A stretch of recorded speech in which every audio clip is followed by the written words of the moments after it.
Okay. Hello, everyone. I'm Robert Silva. I'm CIO for Salem Kaiser and also the president-elect of ACPE. Introducing this session. I hope everybody's enjoying their sessions so far in the conference. So in this session, we have Rob Basks with Fortinet and a team that he brought with him from other school districts to talk about his product offerings. Take it away, Rob. All right. Hey, thanks, Bob. Congrats on the president-elect, or condolences, depending on how you look at that. So welcome to day 2 of our ACPE. I don't know about you guys, but I'm a little disoriented.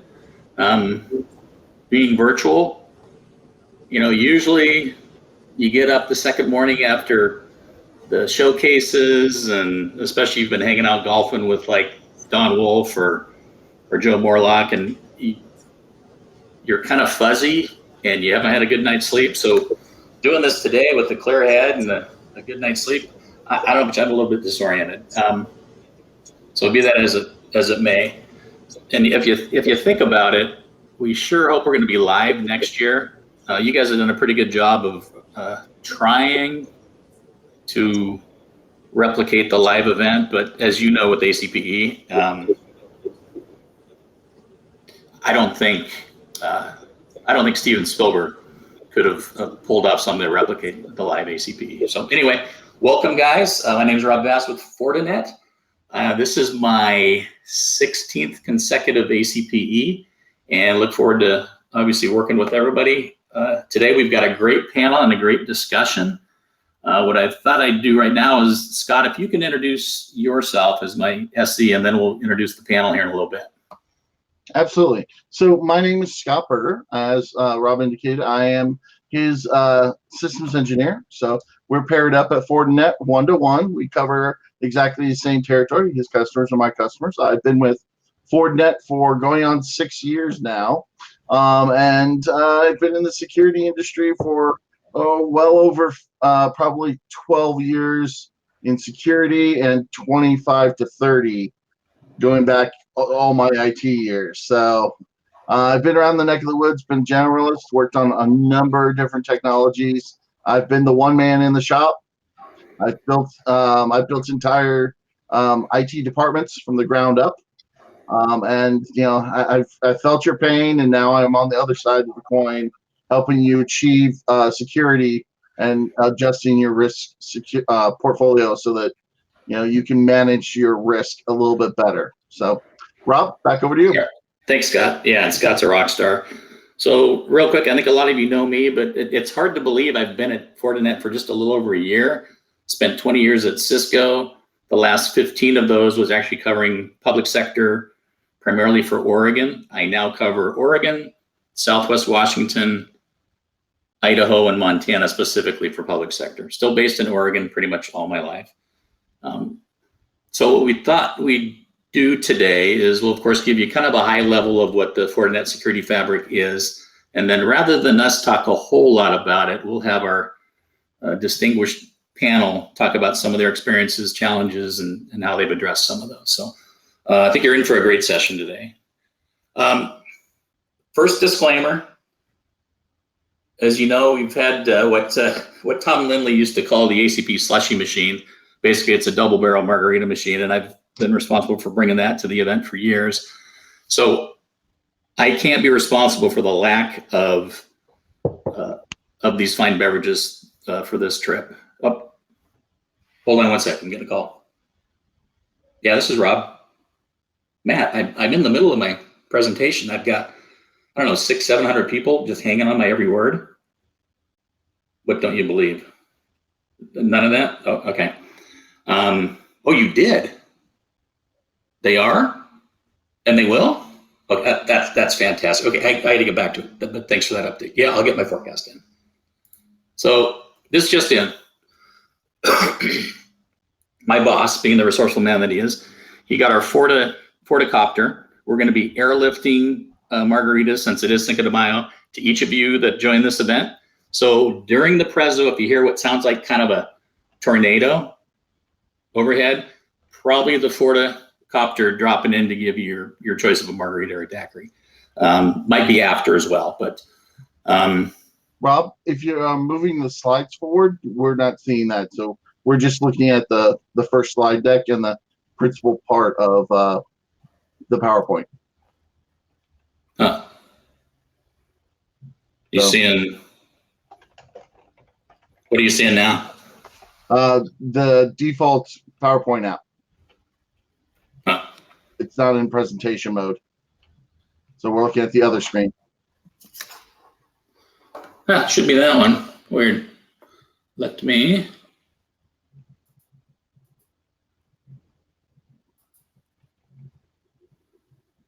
Let me stop sharing. I'll share again.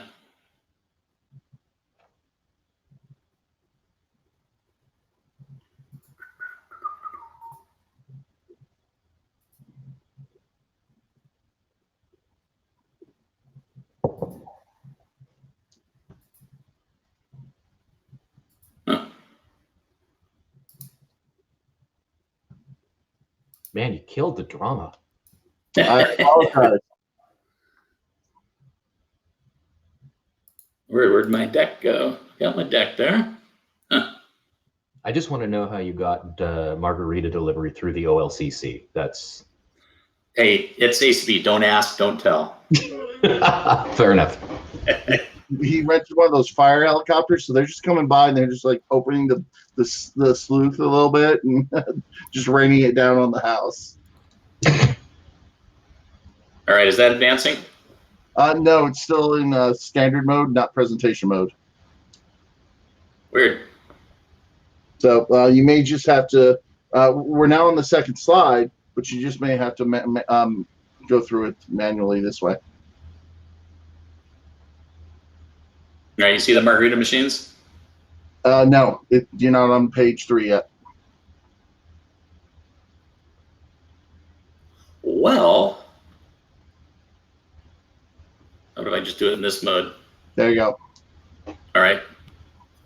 I'll do it outside of presentation mode. All right, so there's our margarita machine, the famous one. I remember one year we didn't have this, and I thought there was going to be a riot at ACPE. So anyway, that's my disclaimer. There's the Forta copter. Should be heading your way if you hear the rotors. We got your back for Cinco de Mayo. But enough about that. Let's introduce our esteemed panel here. And if you could introduce yourself, what district you're with, a little bit about your environment, and then maybe if you've got just at a very high level, an initiative or a challenge that you're either recently addressed or know that you need to address. And Josh, I had to kind of expand your picture. I love it. I think this is at a Fortinet event, but it looks like you're getting ready to go to a Jimmy Buffett concert at Iron Man. I wear Hawaiian shirts only on days that end in Y. I put this on today because I thought it would look a little more professional. Love it. Now I'm with the Eugene School District 4J. We are, oh, there we go. Now you can just edit it live. What could go wrong? I'm a senior network engineer. We are, for routing and switching, primarily a Juniper shop, but our whole security infrastructure is all based on Fortinet.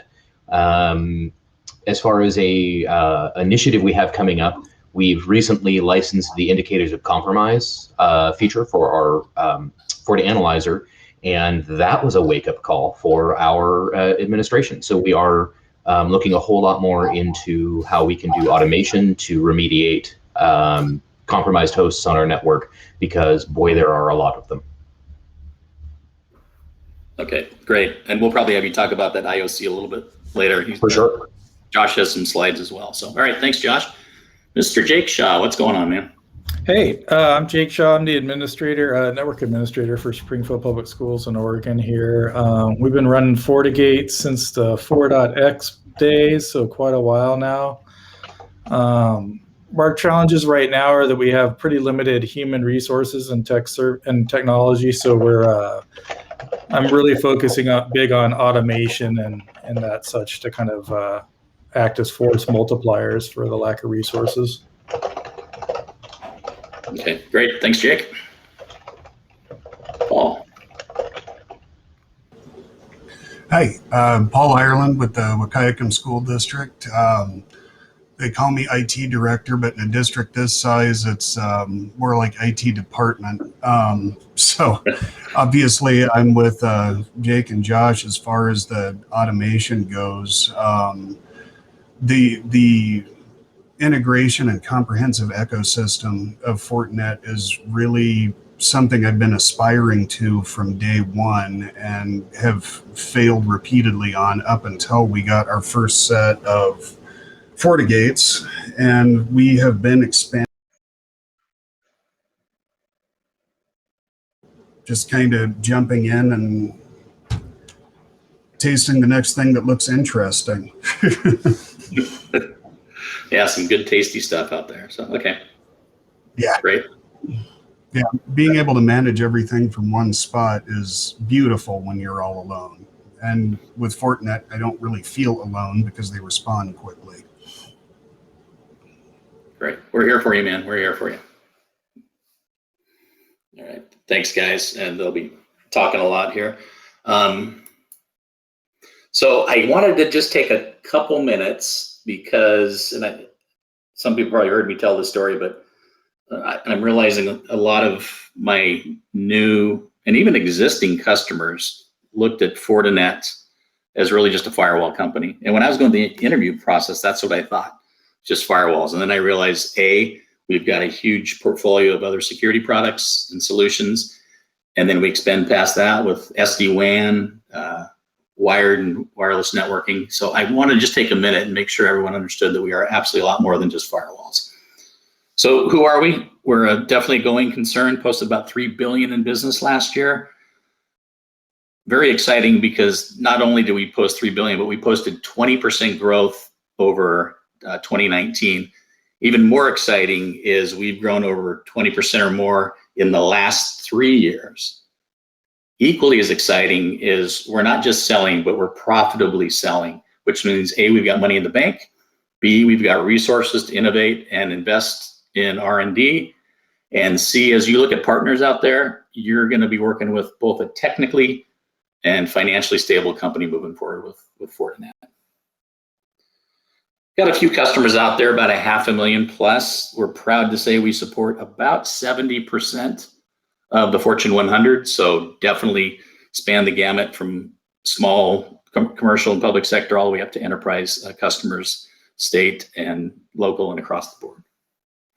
And by the way, one of the reasons I came on board is they're, as a company, making a concerted effort for specific public sector SLED teams. And that's what me and Scott are on. As it said, we're global. So we've got corporate in Sunnyvale. We've got R&D support facilities across the globe, so we can do the proverbial span the sun as the support comes through over time. I said a lot of people only know that we're firewalls, and that's because, frankly, we're not a very good marketing company. We're getting better. We are innovation, engineering, and technology first. Probably the one proof point to call out here is we're really the only leading security vendor out there that actually develops and manufactures our own security processing units and many of the ASICs that support those. So that gives us a couple pieces of advantage. First, we can both customize and add a lot of flexibility that really generates a great, not only performance, but really helps us tweak as we integrate components into the Fortinet fabric. And since we do that, the vertical integration, frankly, we've got probably the best price performance ratio out there. So absolutely great solution sets at a fantastic price. We did start the market and lead the market in firewalls. For the last, I want to say 10, 11 years, we've been consistently viewed in the leaders quadrant for Gartner. With some of the newer SD-WAN innovations, we're doing the same there. By the way, your SD-WAN runs on the same world-class Fortinet FortiGates. And then we're moving up the chain even in the wired and wireless world. We're now seen as visionaries for both access points and secure switching. So who cares about that? Well, it really comes down to addressing what you guys have as challenges. And it's not just K-12, but a lot of these are across the board, but definitely hitting you guys hard with the minimum resources you have. Forget my slides don't move forward by themselves. So a couple quick proof points. Obviously, the attack surface continues to expand as the perimeter grows. And then COVID hits and blows all of that out of the water. What we've seen is customers kind of scrambling to put little proof point products in, which work. They're filling the gaps. They're stopping the bleeding. But overall, both operationally, support contracts, et cetera, costs can tend to get out of control, as well as management. As you have all these disparate systems, management just becomes more and more complex. Paul, you talked about the fact of really being able to leverage your FortiGates in that same interface. I don't know if you want to touch a little bit more on how you're leveraging that in your small environment, since you are the guy. Yeah, absolutely. I've had a few people kind of question my decision to lump everything into this one ecosystem and start pushing FortiGate out or Fortinet out in our core switches, access points, stuff like that. And it's because if we had the budget to hire somebody else, we might be able to afford a help desk tech, but odds are they'd hire a para first. So I can't have a network engineer, I can't have a firewall guy, I can't have all that stuff. So the traditional build pattern of, Cisco's great at this, so we're going to get Cisco for that. And then HP is great for switches, so we'll get HP for that. And, we've got all these different guys that can manage it.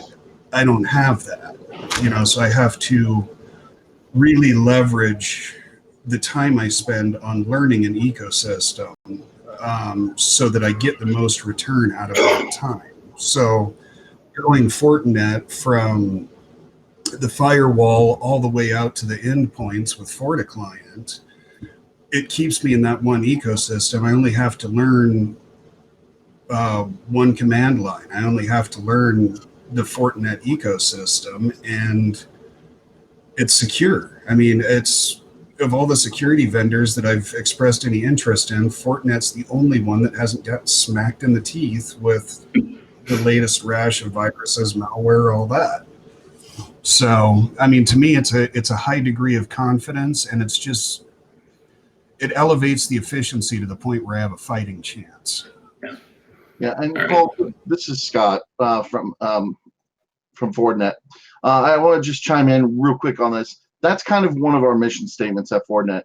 We've seen the security practices, with the second generation of technologies, we built out all of those point solutions. They had to be built out. We were just exploring them, but they needed to be integrated. They need to start working together. You need to collapse. It's, things that use network inspection need to be on the same platform, in the same appliance, doing the same work, just with different, sets of rules within that same structure. And that's the way the security industry is going as a whole moving forward. Is they're starting to simplify things down into applied security verticals. You're applying security on your network. You're applying security on your endpoint. You're applying security in your wireless space, things of that nature, or at the access layer. And so those components are really driving the simplification of security, and ultimately the integration and automation of those pieces. So Rob, back over to you. All right, that's perfect, because that's really what it comes down to is when we talk about our security fabric, it's really integrating those components, sharing threat intelligence across not only our devices, but other solutions out there, our many ecosystem partners that we'll talk about in a second. And it really does give you the best broad visibility, integrating, which helps simplify management. And then one of the end results is you go back here to kind of what happens with the kill chain. So we've got this broad attack surface, and now the attacks are becoming ever more intelligent and hard to mitigate. You have to get there at the early stages of the kill chain, and the only way to do that is with speed. The only way to do that really is to have automation as part of what you're doing. And again, that's a big part of the fabric: broad visibility, integrated management platforms, and really an ability to foster automation. And then after that, with some of the AI that we have in our, not only in our components, but our FortiGuard labs, which is really our threat intelligence department that Scott will talk a little bit more about. We can really not only automate things, but really mitigate things on the fly with a lot of flexibility and adaptability. So real quick, I always kind of challenge people to look at this not really as a line card, but as our really solution platform leveraging the Fortinet security fabric. And the only thing I want to really point out here is you can see we've got a very broad breadth of solutions from our legacy FortiGate firewalls, web, and then a whole plethora of endpoint support, whether it's mail, client for VPN, authentication. Fortinet, by the way, is a very vendor agnostic solution. So whether you've got Cisco, Juniper, FortiGate, you name it, our NAC solution can absolutely support what you guys need to do, along with a lot of other third parties and API support that we'll talk about. I mentioned we do have a good, robust line of Fortinet switches and access points from data center out to the access layer. And then from an operational perspective, FortiManager for visibility and reporting. And then again, a vendor agnostic SIM tool that's very intuitive, easy to use, and really helps add a lot of visibility, again, whether you're a Fortinet environment or not. So a huge portfolio. By the way, we also even have IP phone systems and physical security cameras. So a lot there, a lot to talk about. We've referred to this ecosystem. This slide changes virtually quarterly. I think last quarter it said 350 plus ecosystem partners. We're now over 400. And essentially the net of this is we're very much open systems, open standards. Folks can leverage our fabric connectors. They can write to our APIs. They can do a lot of their own DevOps to take advantage of on-prem, appliance, cloud, hybrid solutions. And net of it is help protect and secure everything that you guys are doing. Actually, with that, this is probably a good segue to our friend Josh at 4J. Josh has put a few slides together. I really appreciate you doing that, Josh. I'll let you take it away. Yeah, absolutely.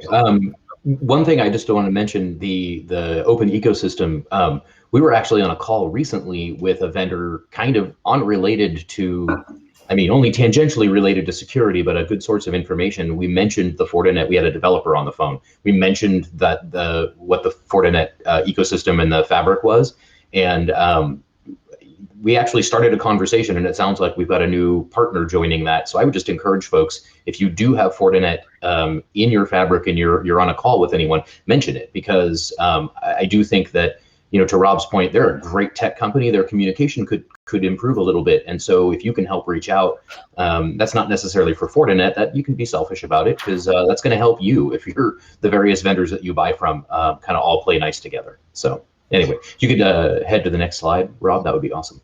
Oh, yep. So one of the things I wanted to encourage people is to go out and look at the automation if you haven't already. And I know Jake's done a ton with this as well, but you know, there is built-in, you can write stitches to do various things when under different conditions, but there is a ton of Python code out there on GitHub that does a whole lot of automation. And the open ecosystem, you know, if you need to write some Python glue to glue your ClearPass to your, you know, your Cisco wireless into your Fortinet and your Juniper switches, it all exists. And so this was just really the point of this slide was just to encourage people, look out there, use Google with the API. that Fortinet provides, you can do a lot of really cool stuff without having to be a coder, right? You can, if you have a background in computer science, that's even better. But the availability of the code, the documentation, you can do some really, really powerful stuff. So next slide, please. Okay. The free VPN is good, and I just wanted to throw out, I have a project that I uploaded to GitHub this morning that I've been trying to polish, but if anybody's having issues with their Forti client being installed without pre-deploying config, I have a kind of an ugly hack, but it works really well using the NSys installer. And feel free to grab that and use it, because I know that's been a challenge for our support folks, is deploying the policy for the Forti client, as well as maintaining a known good version. So with this, you can actually put a known good version on a web server, configure your FortiGate to point to it for download, and that has really solved a lot of problems for us, having sort of an official place to go get it. So if that's helpful to anyone, please share that around. And what was that, Scott? I was going to say, I just want to chime in and make sure that everyone understands that's the free VPN client, Yes. not the paid for Forti client version, where you get support and centralized management and all that other stuff. This is simply, Josh's assistance in helping the free community with our free VPN client. Well, and Josh has always been a rogue. Yes, indeed. Well, and the one thing there is, even if you do have the paid FortiClient EMS, you may not be allowing BYOD devices VPN access to your network the same. So if you do have to use the free client for anyone, that will at least help you get the appropriate profiles pushed out.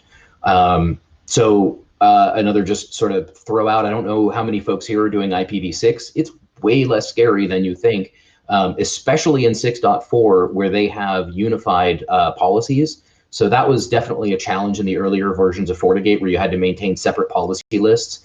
Now it doesn't matter. If you have a web server and you turn on IPv6, so it's got a quad A record, you can now put in the same firewall rule, both IPv4 and IPv6 sources and destinations. And that is something that I would again encourage folks to, kind of look at. With IPv6 running on our admin network, we were seeing something like 80% of our traffic, to Google, YouTube, Zoom was using IPv6. So it is a reality, and Fortinet has been really, really amazing at staying on top of it. So next slide, please. Unless anybody's got any questions on the IPv6 stuff there. The big one that I wanted to hit on. Are there any questions that have come up in the QA? I forgot to bring that up. Is put your questions in the QA versus the chat. So you might check both. Yeah, I'll be monitoring the QA. So far, there isn't any, but should any show up in the Q&A, I will attempt to answer them and then bring them to the panel's attention if they're asking the panel a question. Okay, thanks, sir. And then the last one is kind of, I think, an overlooked feature in talking to a lot of other districts and how they use their firewalls. I think people have done really well at using them as a next generation firewall, in that they are actually using application-based policies. But most of our districts still have some servers on site. Well, here's the thing. You may have licensed enterprise or UTM so that you can have intrusion detection or intrusion prevention policies. But if the server that it's protecting has an SSL certificate and only accepts connections on port 443, your firewall may not be doing what you think, because it doesn't, all it sees are bits flying by, because it doesn't have that certificate information. And by leveraging one of two technologies on the firewall, and that is a virtual server, where you can kind of have a virtual DMZ where you stick all of your servers in kind of a separate space, and the Fortinet actually proxies the connection, or using the SSL inspection and having the Fortinet actually terminate SSL, and then it will re-query the server on the back end. Your IPS policies are not looking at what you think they're looking at. And that is something I think that is not well understood. And it's not hard. You take the same certificate, you install it on your FortiGate, and you will see a massive amount of data added to what it is already producing in terms of the types of attacks it's detecting, but also then suddenly blocking. That was the big one that we noticed when we did that is, oh my gosh, look at this. These policies are actually preventing, even though we're not vulnerable, we're patched, it's preventing this. So if something happened to attack us before we got patched because of a 0-day, it is with that we feel much safer and much more protected with our internal servers. So I encourage you all to do that. It really is a minimal amount of effort to just change your policies and kind of how you do things. But the returns are really good on that investment. Okay, excellent. Hey, thanks for your feedback and work on putting this together. You've obviously gotten under the covers on a lot of this stuff, and kind of the moral of the story is we do have flexibility. You can work things to the way that you need them, and we understand we can't do it all. So leverage whether it's the ecosystem partners or the APIs that you have access to. And I will also say we have an amazing Fortinet team, and so really reach out to them because if they can't help you, they'll hook you up with someone who can if you run into a problem because you're trying to do something. So I want to give a huge props to our account team and say thank you guys very much. You've been fantastic to work with. You're making us blush, man. Seriously, that's one of the things. The company's ability to support its product is huge, and you guys do a good job. So thank you. I appreciate that, Josh. Yeah, I'll second that. Thank you, sir. Let's roll over to Jake, not to put you on the spot, but so Paul had talked about how he likes to leverage his FortiGate specifically for his security, and then his network too, his access points and his switching. And I know, Jake, we were talking about how you like the visibility and the ease of management, leveraging both the FortiGates and then your FortiAnalyzer. You want to talk a little bit about that and a couple of the other things that we've chatted about? Yeah, I think it's just they kind of work in concert. The FortiGate and the FortiAnalyzer kind of talk back and forth, and it's just a really rich reporting environment / logging environment. You can run SQL queries. I kind of have some of that in a GitHub link I've posted there, but Great. it just really works really well for collating the data, and you can kind of do anything, especially if you have a little SQL under your belt. You can pretty much pull up any kind of data you want to see. So are you using the analyzer more for your own use, or are you pushing some of the reports up to management executives? I spend most of my time actually in LogView and FortiView. I'm more comfortable with kind of the matrix kind of approach of, having big tables of data and then running the actual queries inside the filtering portion of the FortiGate. I use reports mainly for just gathering higher level senses of stuff, but we haven't pushed them out to staff yet. We have a lot of internal discussions about that and how staff interpret the data, so we need to tailor it so that they're getting accurate information and they understand the information they're receiving. Okay. Yeah, the reason I ask, I know a lot of customers leverage that, not just for the IT team, but use that to show, A, what's been working, B, how to justify the next security purchase that needs to be put out there, and then to show where a vulnerability might be. So I kind of use both sides. And there's some pretty good security audit reports and executive summaries in there. Oh, just a ton of stuff, and you can create your own reports, or you can even modify the existing and tailor them out for your purposes. It's real great. But there's what is there, Scott? Like dozens easily, but possibly 100 reports there. If you leveraged all of the Fortinet technologies and the individual reports that are canned for each of those, I would say it's probably 100 there. But it was solid base just for the FortiGate and the various network and applications and bandwidth and top 10, top 20 security analysis reports. There's probably a good 40 canned reports in the system. Okay. And Jake, one of the things we were talking about is I know you're looking to start do even more automation. Anything specific there you wanted to talk about, or just more generally? Just to touch up on so kind of Josh and I and folks from Lane ESD next door, we have a local Slack, a couple of Slacks now, but we talk a lot about the automation stuff. It's just like you said earlier, that Fortinet has a whole range of options in terms of gluing to other systems. So if you aren't like a full Fortinet shop with, APs and switches all up and down the line, Fortinet's not locking you out of it. You have options. You have webhooks, you have REST APIs, you have the ability to glue script. Webhooks in particular is pretty powerful because you can make a HTTP call out to whatever you want, a Node.js app that does stuff or whatever. And you can, if you can script it anywhere on a Cisco system or a server, you can make stuff happen with just a little bit of scripting experience too. You don't need to be some advanced, highly, programmer, but just the rich APIs, the REST APIs, again, the webhooks. If you look at my GitHub page, I kind of have some screenshots of the automation stitches.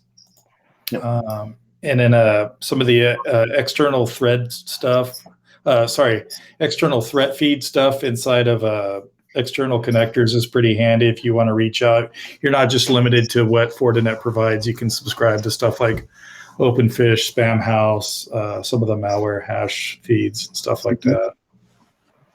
Yep. And yeah, in fact, there are specifically threat intelligence feed connectors to bring that data in. You can run Lambda workloads off of AWS.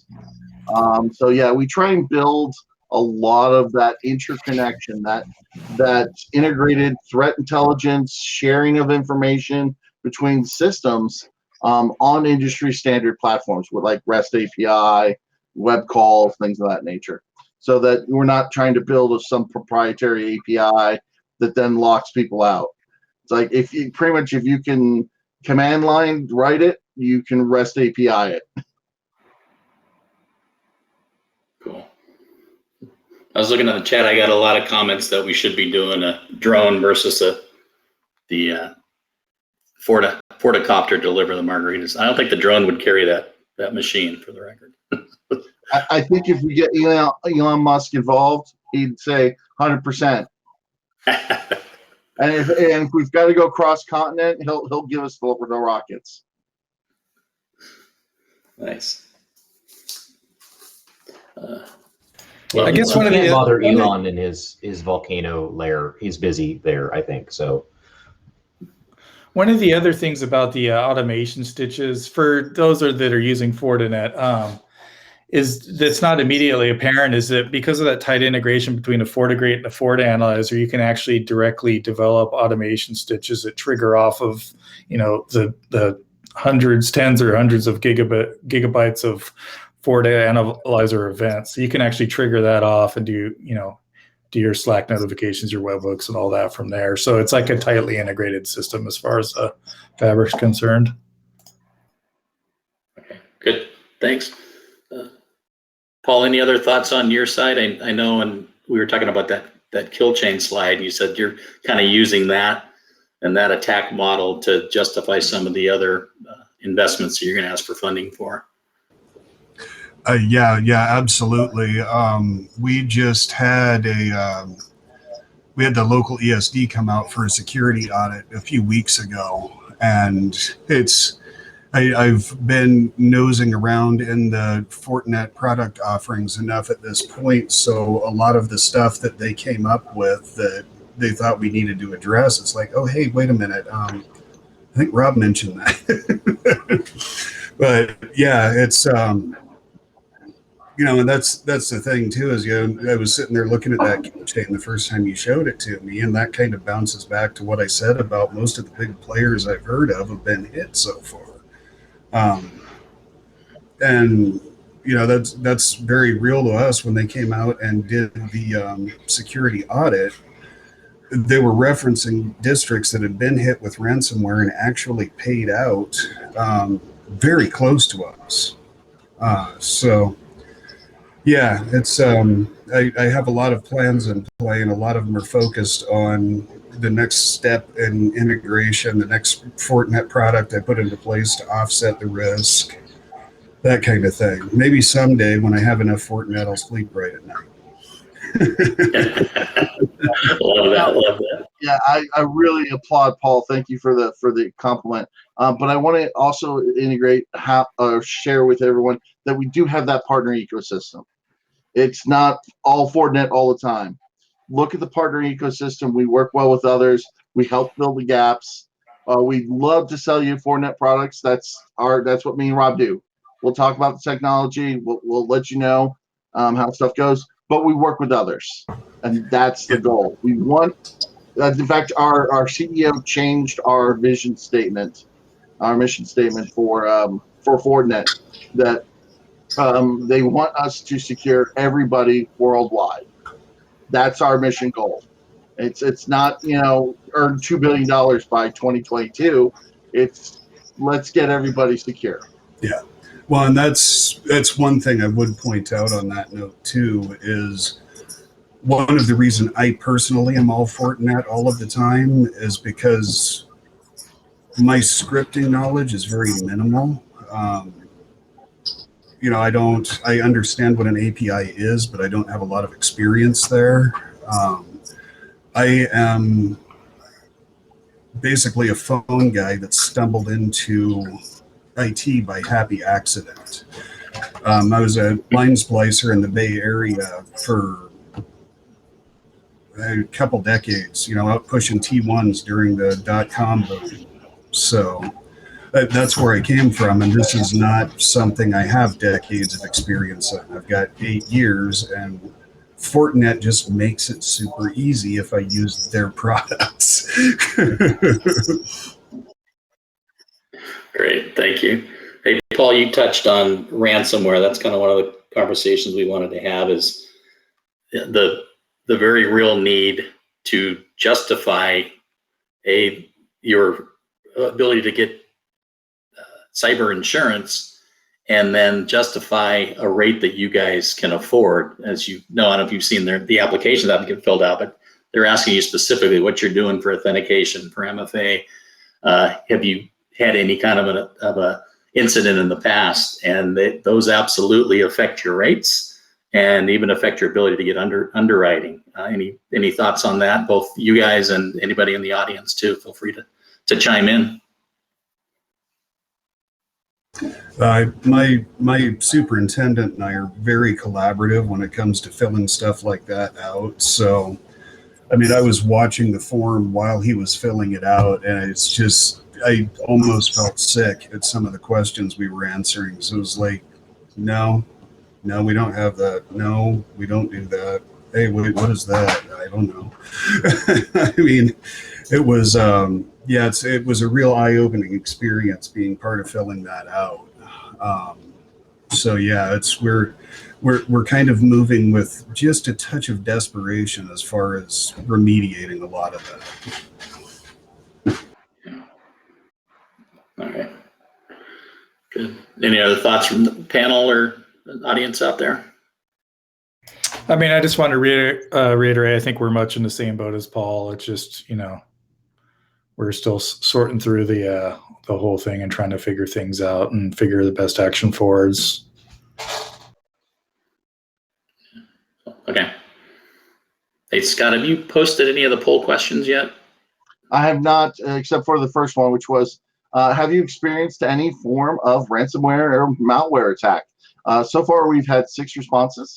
4 have been yes, 2 have been no.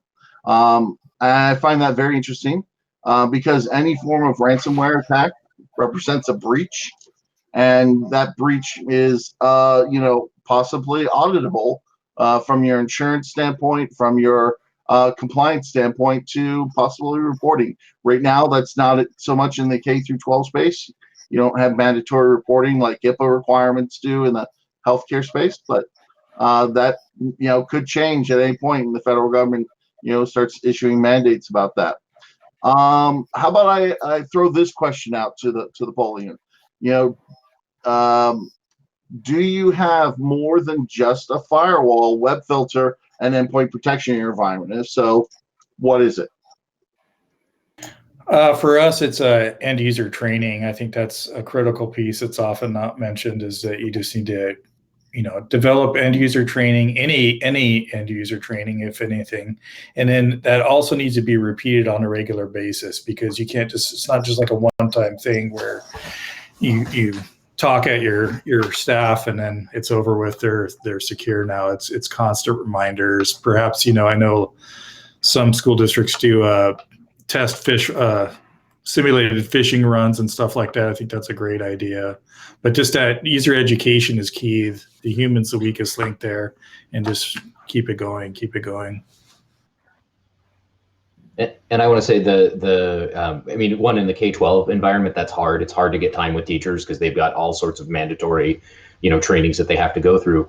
But I do think that the user education really needs to focus on more critical thinking than it does technology. I've got a slide deck that I call Think Before You Click that I've done at my last 3 jobs that just talks about, if someone walked up to you on the street and said, "Hey, I'm from Facebook, I need your password," you'd slowly back away, versus, when someone calls you on the phone and it sounds like they're in a call center, suddenly you become more trusting. And focusing on that kind of stuff versus specific technology.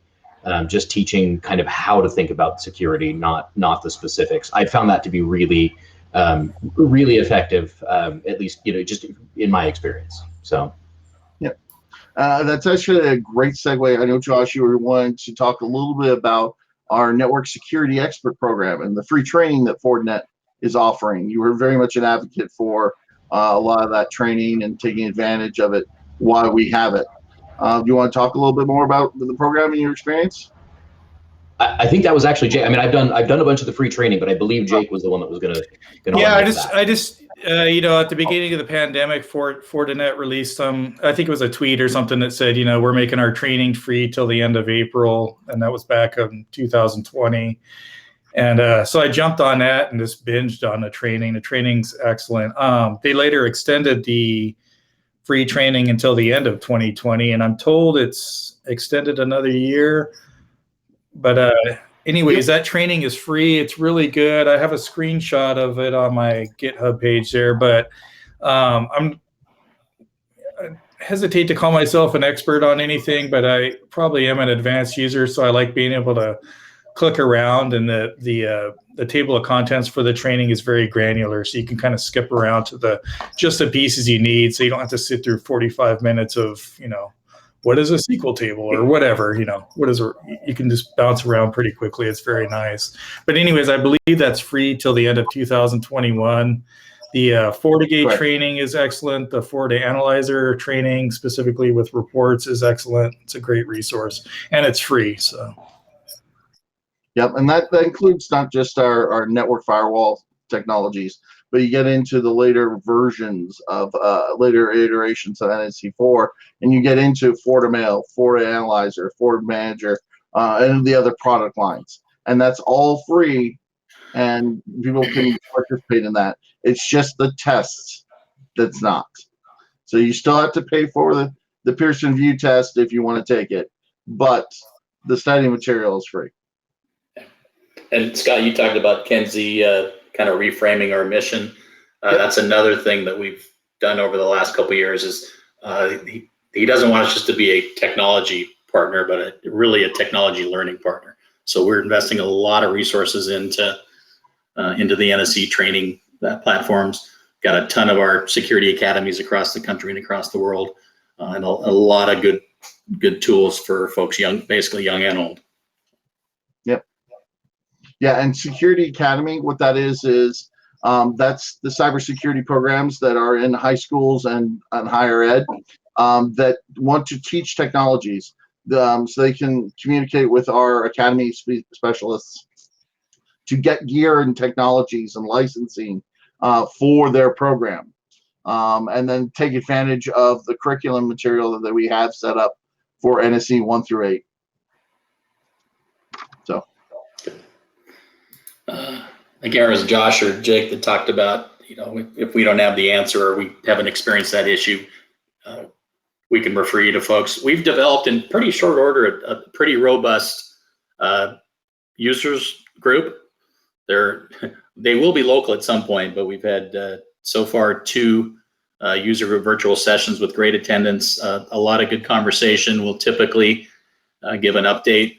We'll have a roundtable discussion. In this case, it was led by Josh's boss last time around, just kind of what folks are seeing, what are the challenges, what do people need in terms of community help, and then we'll highlight a new technology and then end everything with what we call a fast track, which is a hands-on lab for the kind of the technology du jour. So well received, and I think that's going to exponentially grow given the good uptick we've had just in the couple of them that we have. We generally do those quarterly. Scott, anything else you want to add there, or the panel? No, anybody can join. It's free to join. It's fusecommunity.fortinet.com. And as you can see in the screenshot there, you can just go under groups, choose local user groups. They're organized by state. Find Oregon, find Washington, whatever is appropriate, and click on them. We are trying to, like Rob said, have them local, but that'll probably be later in Q3, as states allow us to have gatherings again and things of that nature. And the restrictions for COVID gathering are relaxed a little bit. People get a little bit more comfortable with groups, because that's going to be a transition on all its own. I've already noticed it with some of my friends that they're inherently leery of groups. And so it's one of those things where we're probably going to be eased back into it. Hopefully this summer, fingers crossed. It makes it really easy for you to choose what type of swag to give away, because you just have a Fortinet branded mask at the door, and it just becomes your dress code. Yeah, and like Perfect. Squirt guns filled with hand sanitizer, I suppose.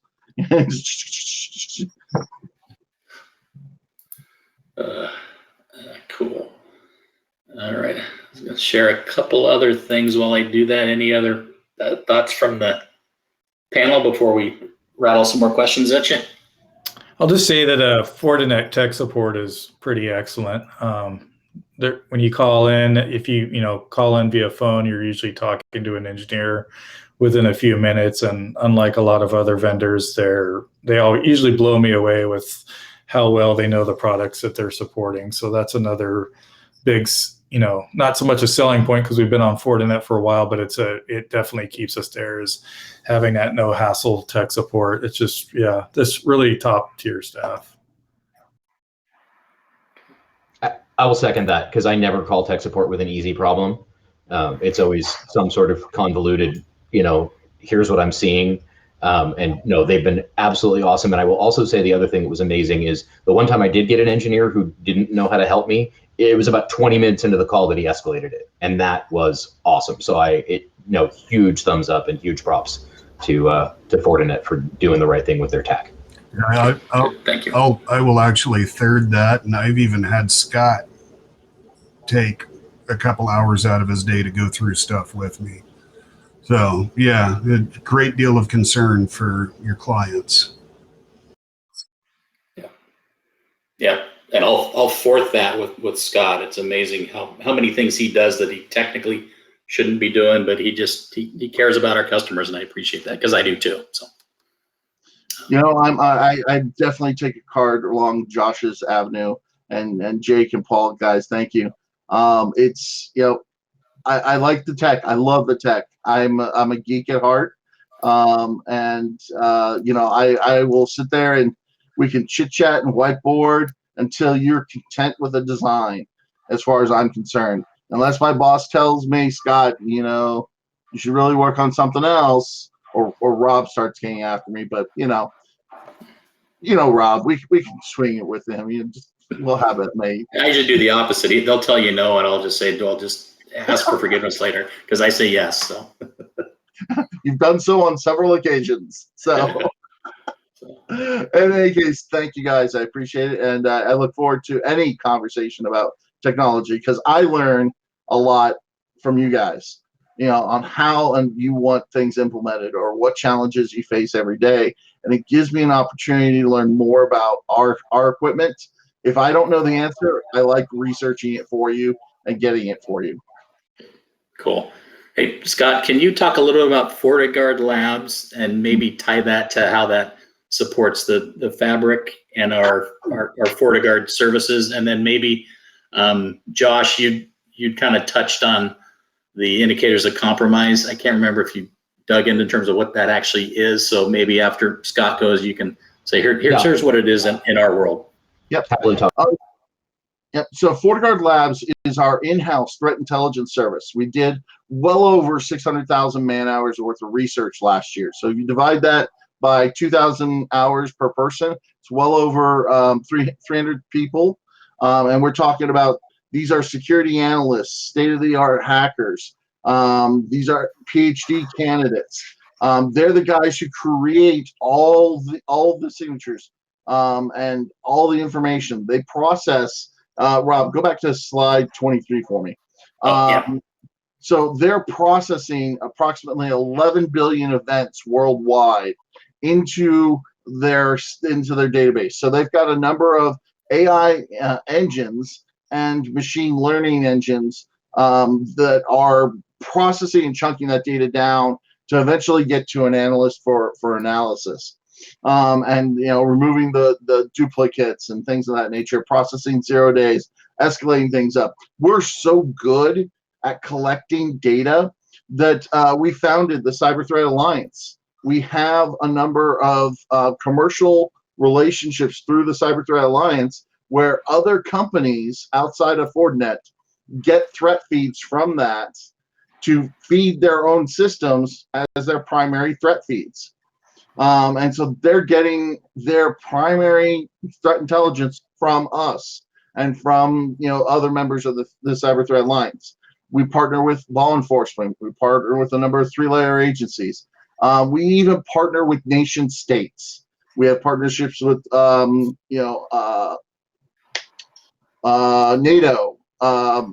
Partnerships with Interpol, with South Korea, with Dubai, these other entities, these nation-state entities, because they want to share their threat intelligence with us. So it's a little bit of give and take.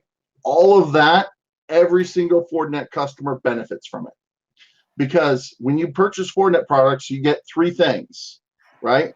You get the solution, the hardware, right, or software, depending on VM or something like that. You get support.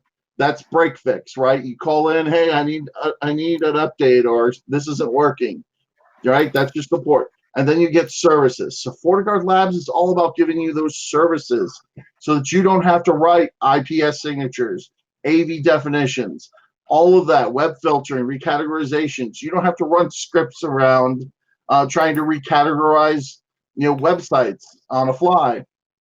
All of that comes in and is there.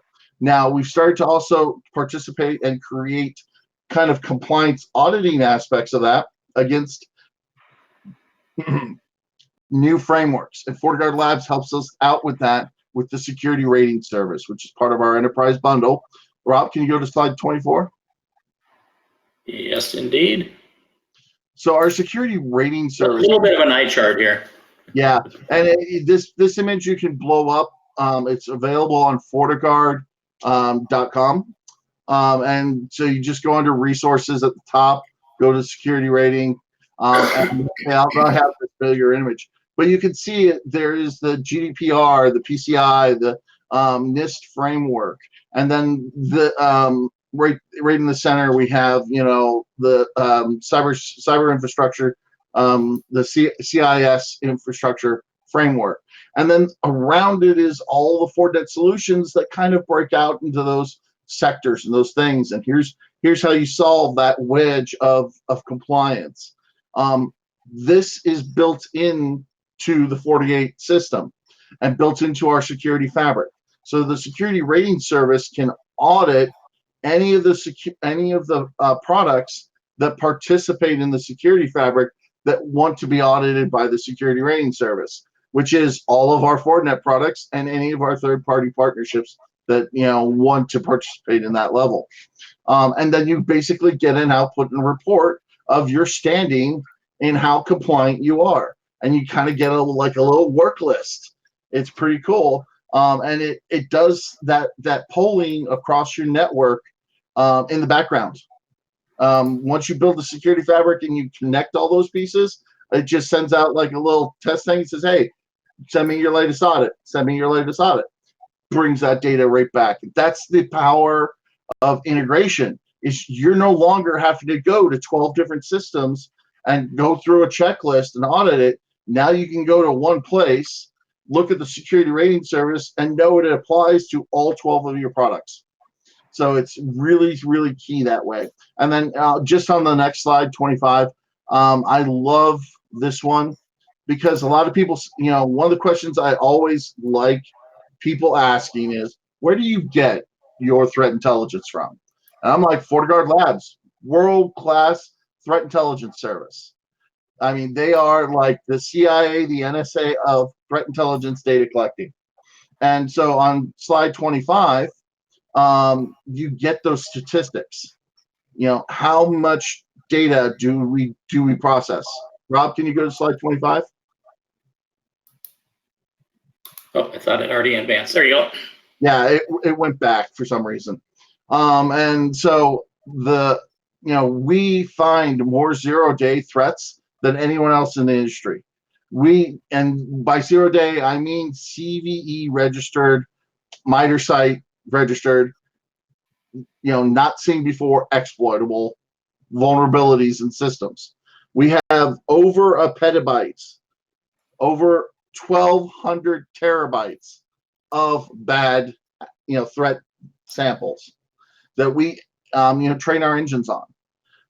Like I said, last year, this is, the end of Q4 2020, we had, over 600,000 man hours of research.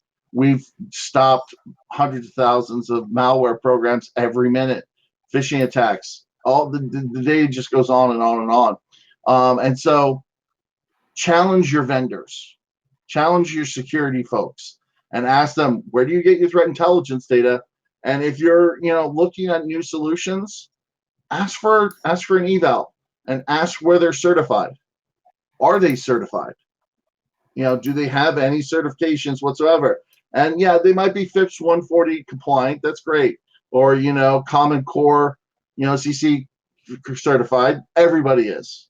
No, I want to know what your, NSS Labs certification, AV Collective, put your product in someone else's hands. How is it rated, right? Because we all know Gartner is not a technical rating system. It's a polling system.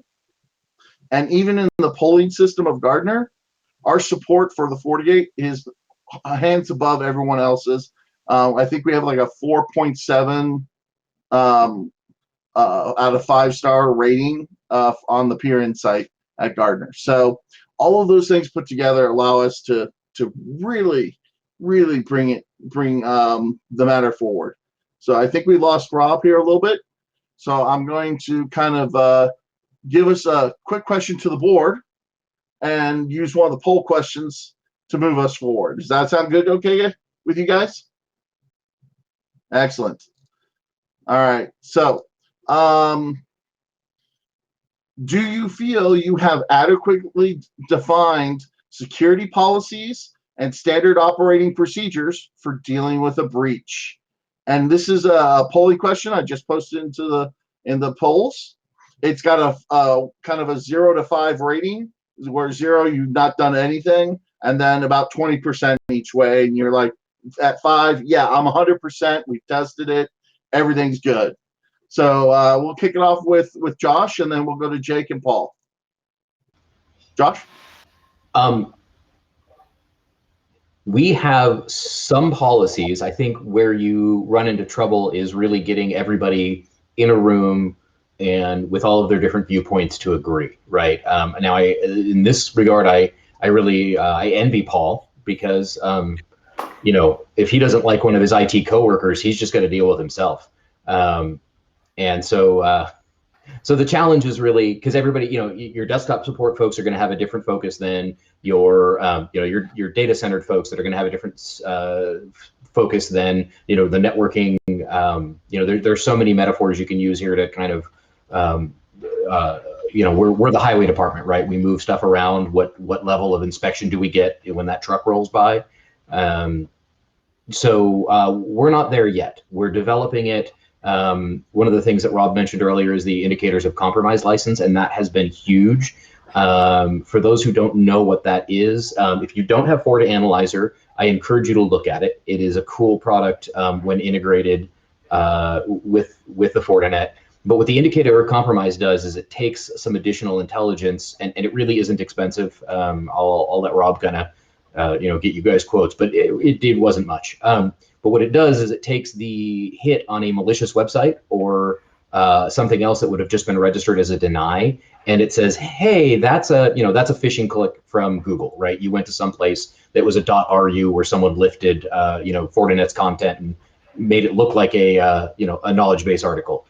And they differentiate that from getwebdoctor.com, which is a malicious browser hijacker, command and control, right? So that's fantastic. But leveraging that to help kind of bring visibility so that you can start developing policy, because developing policy without any quantification of what your problem looks like is really hard. If people don't understand the scope of the problem, it's really difficult to make good recommendations on how to fix it.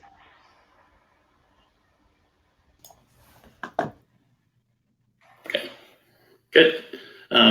Jake is Yeah, and I next. think we're like our organization's probably a 1 or a 2 on a scale. We do have a documentation and policies in place. We've been heads down in the pandemic, so it's kind of tough to recall some of that, but we are working on that. The good side of that is that there's plenty of frameworks out there available to help organizations get there reasonably quickly. You have CISA, you have the MSISAC stuff. April's presentation yesterday covered it pretty well. That was an excellent session, by the way, so check it out if you haven't. But there's frameworks in place that are easily adaptable for your organization. But I think that you can always do more in terms of security policies. We'll never be able to do enough because things are just changing so quickly. But yeah. Sorry. Go ahead and bring us home, Paul. Yeah. Sorry, Rob. I just rounding this up for you. Back over to you afterwards. Yeah, no, I lost internet, so I wasn't sure where we're at. Yeah, I would say we're at a 2 and pushing. Josh had a great point about our size. In this case, small does mean agile. I can make a lot of change really quick because all I need is the superintendent to go, yeah, that's a good idea. He'll bulldoze right over anybody that wants to argue. Our principals, for instance, are very sensitive about getting real deep into web filtering and restrictions and stuff like that. But when it cooks down to safety and security and keeping the network up and protecting that data that we're responsible for, the boss is going to overrule people. And if he knows it's a working product, which, Rob has been a brilliant tool and, giving me itemizations and stuff like that as far as what each product covers, what they do, how it works, stuff like that. It's, I showed him the sheets you gave me on the enterprise licensing. And he was like, okay, yeah, that makes sense. We're sold. So yeah, we're at 2 and pushing forward hard, but like Jake said, it does change a lot, change quick. So I'm sure we'll never get there, but we're at 2 and going. Yep. You have the path. Yeah, security is an arms race, and it is cyclical. So there is a period of assessment, awareness. You take action, then you're look at things again, and it becomes a very cyclic cycle. So thanks, Paul, for kind of pointing out that's true, and that's everyone's going to evolve that way. You're going to move. That's the great thing. You move a little bit closer to your ultimate goal. You keep moving forward. Versus a lot of people are like, well, I just want to implement it and forget about it. If that's your mentality, that's not a security mentality. That's building a house mentality with no locks on it. One thing I'd like to just add on to what Paul mentioned, because he talked a little bit about the web filter stuff, and I know Jake touched on that as well. One thing that we did that really freed up our IT team for a lot of requests from teachers asking for specific sites to be allowed or denied. And what we did is we set up some governance where that all comes to our education department, right? If you need that should come from not 1,000 individual teachers, but from a director level, somebody to evaluate it. And that has freed up a ton of time and really simplified our firewall rules. Additionally, we modified the default block page to put a link to the FortiGate reclassification site. So if a site comes up as, something that it shouldn't, we allow our users to go through, and the feedback we've received is that they get quick feedback and that the sites are recategorized appropriately. Or if it's not recategorized, they do get an actual explanation as to why not. So just a huge thank you for that. But that's also, in terms of our policy development, has been huge just in freeing up our time. So, and to kind of chime in on that, if you don't mind, just a quick story. Cabela's.com is a great example of that, right? We classify it as a weapon site because they have the ability to buy firearms on the site. So a merchant site can have a lot of different classifications. We have to pick the worst one, so to speak, for that classifications. But you're not left there. For the FortiGate firewall can override that. So just ask your IT department to change the classifications manually. But that it is an exception built into the rule set. So it would probably require a director level approval to make that exceptional change. But you do have IT tools with Fortinet to make that happen. And something that's on that folks don't realize too is that from Cabela's, for instance, if you're just doing certificate inspection, so it knows that you made an encrypted connection to Cabela's, it has to go with the worst. If you have a deep SSL inspection, where it's actually looking at the URL, or what I always refer to as the right of the slash, you get much more granular filtering for a lot of websites. So. I know we're running out of time, but Scott, can you touch real quick on, since you're talking about classification, I don't know if it's new in 7.0 or it's just enhanced, the video filtering capability. I thought that tied pretty directly into K-12 and education. You mean the image filtering that they're image and video filtering that they're building into it? Where you can classify things, not just YouTube, but unacceptable YouTube stuff, to kind of granularize, if that's a word. Yes, we're starting to take some advantages of the search engines and other ability to tie into those web streaming systems to help us categorize things in that way. We also have a third-party relationship with an image analysis engine tool that we're working on that's been in development for a couple of years, and that we're starting to license out that third-party relationship. So we're starting to build those integrations into the system so that you can do both image and video analysis and have a closer, more accurate integration as to, with less false positives about what they are. It's from a true Fortinet standpoint, it's not quite there yet, but it is moving forward at a great pace. That's one of the things that you'll see with Fortinet is we just keep innovating. We're not stagnant. We've made 5 or 6 acquisitions in the last 6 years, and each of those products are every 3 months is tighter integrated into our systems. They're not just left out there where you've got to manage now 3 products with the same vendor name, but you have 3 different management consoles. It's like, no. Let's integrate this technology into it. The Indicators Compromise is a great example of that. That's an integration with FortiGuard Labs. Inside of FortiAnalyzer, you also have now a security operations center license with runbooks that you can, schedule those components with. And that came from our SOAR tool acquisition that we made recently. And they said, this is really cool technology. Can we borrow some of this code and this idea and integrate it into our event triggering and event management components that we had already in FortiAnalyzer and make FortiAnalyzer better? Good. And so, all of that's definitely there. Thanks. I see Bob's here. He's probably about ready to give us the hook. If I can close out real quick, I showed 1 minute. Thanks, panel, so much. Appreciate your feedback and input. Audience, thanks for joining us. Hopefully you found that enlightening. If you take away just a couple things, we're more than a firewall company. We've got a broad portfolio of not just security, but networking solutions that work nicely together. We're an absolute viable, stable partner for a long-term relationship and innovation that's going to keep coming. And then finally, you do have a deep bench of peers around the Northwest that you can work with and collaborate with. So thanks again so much. Bob, I'll turn it back to you. All right. Thanks, Rob and Fortinet, for sponsoring the conference. If you want to continue conversations with Fortinet, you can see them in the booths section of the AirMe platform.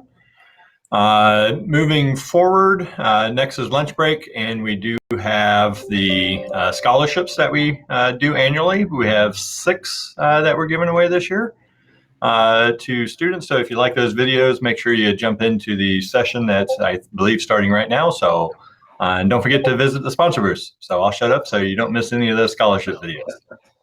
Thanks so much, Bob. Thanks. Thanks, Bye-bye. everybody. Take care. Thanks. Have a good day. Thank you.